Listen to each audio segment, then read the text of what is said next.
రాప్తాడులో ఇక ఆకలి అన్న మాట వినబడదు. ఈరోజు ఖాళీ కడుపుతో పడుకున్నాను అనే వారు ఉండరు. ఆకలితో ఉన్న పేదవాడి కడుపు నింపాలన్న సంకల్పం మాటల్లో కాకుండా చేతల్లో చూపించిన నాయకత్వం పరిటాల సునీతమ్మ సొంతం. పేదల ఆకలి తీర్చే మహాయజ్ఞాన్ని తలనెత్తుకుంది. ఎవ్వరూ ఆకలితో అలమటించకూడదన్న ఆమె సంకల్పానికి నిదర్శనం రాప్తాడులో సిద్ధమైన అన్న క్యాంటీన్.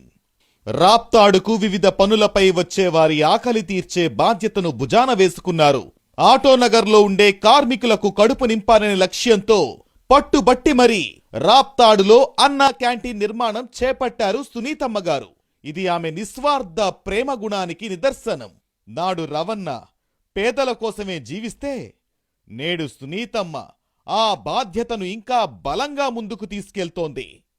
ఇది కేవలం అన్నం పెట్టే కట్టడం కాదు, ఇది పేదవాడికొక భరోసా, మంచి పాలనకు గుర్తు.